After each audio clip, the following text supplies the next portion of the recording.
Good evening, ladies and gentlemen, and everything in between. Welcome back to a new Urbex video. This time I'm going to explore an old train yard, where I actually came a few years ago when it was actually still in service. It was about to be closed down. It eventually did close down because they built a new modern one pretty much next to it. This one had been in use for 2 years after that as a storage for a museum railway, but now they have moved out and the site is waiting to get demolished. On this site they will build a container terminal. Some of the container terminal sites are already there, next to this train rail yard, and they wanted to expand to new territory. Hence why they bought this site and are planning to demolish it for even more container terminal space. This was at the end of the day. I was really tired. I did not even know I was going to go here. It was a last minute plan. But still, I hope you guys enjoyed this video. If you do, please like, comment, and well, I will see you then next time.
This room seems to be some kind of a staff resting room.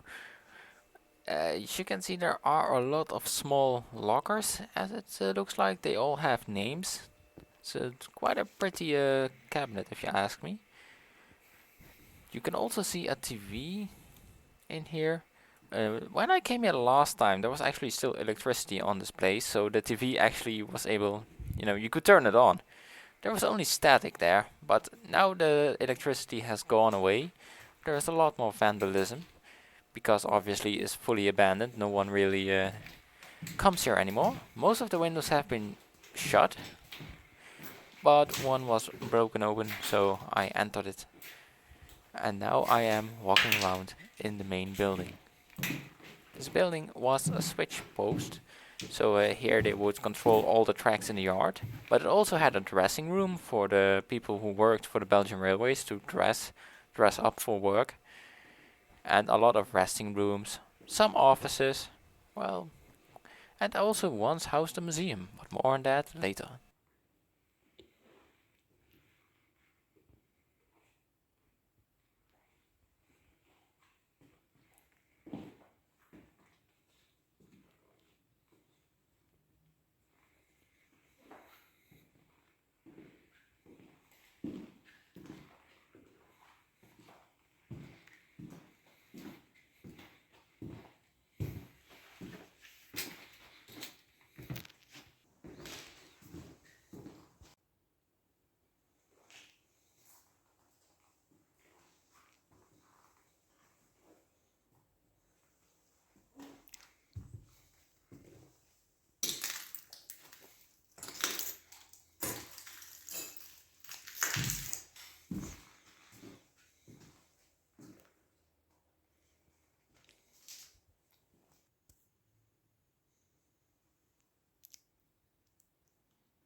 There were some motor parts scattered around the building. Seeing the colors they gave them, I guess it was for teaching new people how these engines worked, what parts they are. I don't think they were just purely decorative. Wouldn't make much sense because no one actually came here, except for, the workers.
We are now entering what was once part of a small railway museum. It was housed in this building for quite some years, but the owner had to leave because they were planning to demolish the site. This was about, I think, 3 to 4 years ago, so he really didn't have to leave so quickly, but well, he was forced out anyway. A lot of stuff that was left behind got destroyed by the owner himself. He did not want to give away his life work for free, which was kind of understandable. But sadly, that does mean you see a lot of remnants of that time lying around smashed to pieces. I was able to buy some stuff off of him before he closed down because he was selling a lot of his museum collection, but not everything got sold at the end, and the things that did not get sold were mostly destroyed. Now this is another interesting room. This is where they would set the switches. It uses a classic system where pulling up or down, the levers will set the switch. This is the last signal house that used the system, which was still in operation for the actual NMBS. I'm not counting museum line operation, so this was the last official one that was actually in use. I hope they are going to spare this device here and everything that's needed to operate it for museums, but at the same time, I just don't know what they're going to do with it. You might as well just scrap it. It's very interesting to see the system still intact. There once were computers in this room, but they have been removed. I'm not sure why, because they were old as hell and really did. I will be surprised if they're still using them, to be fair. You're not getting much of it. It's a lot more messier here than it used to be before. I couldn't even get to the back side of the room, which had some lockers, I believe. But to be fair, knowing Railwayman and the amount of nude posters, I couldn't do it even if I wanted to. This video would not be able to be made. I already had to be careful not to get some boobies on screen here. As you might have realized I passed some refrigerators, and that was for this area. This is the second part of the museum I told you guys about.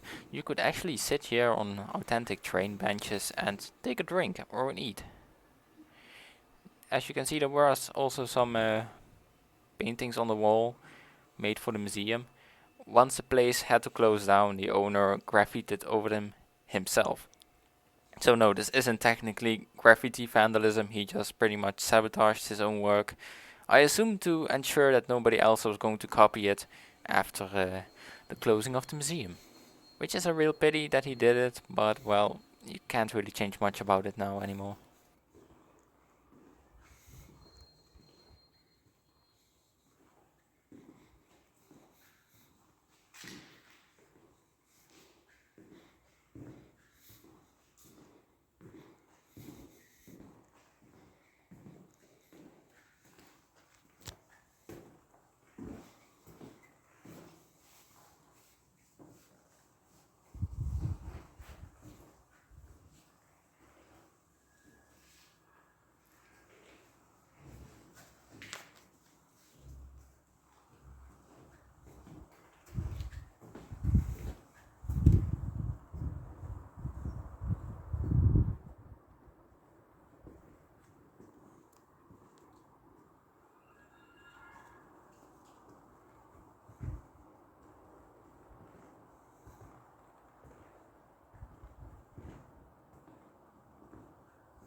Guess you have never seen an urbex get this close to a camera.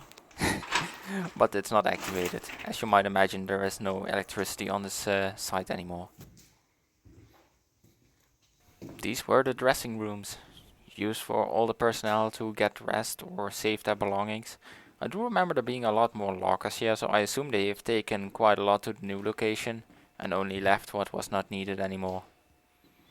But it still shows what it used to be.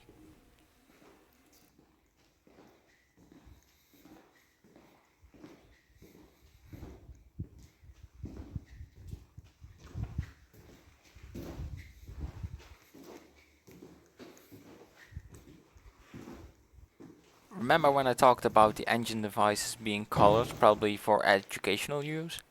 Well, here I actually found a classroom. So I think I was on the right path here. You can see some other engine parts here having the same kind of colorful paint scheme to them. I assume this wasn't really for training them to do the job, as more as small courses, small educational stuff people need to do to be on top of the work, so to speak.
The concrete building you see here, it does look odd.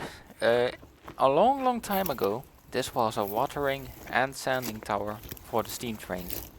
In the meantime, it kinda got modernized, as in pretty much the entire top got removed, and it only became for sanding up the engines, which are the tanks, why the tanks are upstairs. I'm gonna climb it in this video, so you will see that in a better view.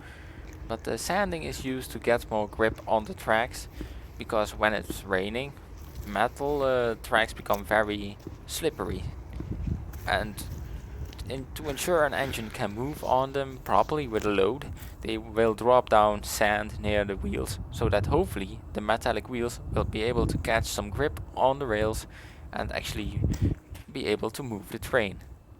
Once the train is being moved, then usually it is less of a problem, but getting started is always the hard part.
I was pleasantly surprised to find an entrance still open to the actual train shed, where all the engines and carriages would be maintained in the olden days.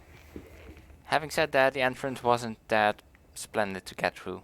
The gate was held up just by a pallet, so if you accidentally kicked it away, it would come down and probably crush you. Anyway, to my surprise, inside the workplaces, there were still some train cars left, I assume ready to get scrapped. These weren't part of the museum and one stood outside. I'm not sure why they were brought inside and why they have been brought over to the new area, assuming that they're still going to be used. But it's a pity that they're standing here so abandoned because they're actually quite old cars. Some of them do have some historic value. But oh well, you can't save everything, you know. So walking through the area here, I was careful not to go too much to the left. I'm not sure if it still is the case, but when I got here, when it was active, from gate 10 to 1, I believe there was alarm. Now I don't think there is an alarm here anymore, but I did not want to risk it at this point in time. It was way too late, I was tired. This was the last part I was going to explore.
it was quite funny to see a working scale here.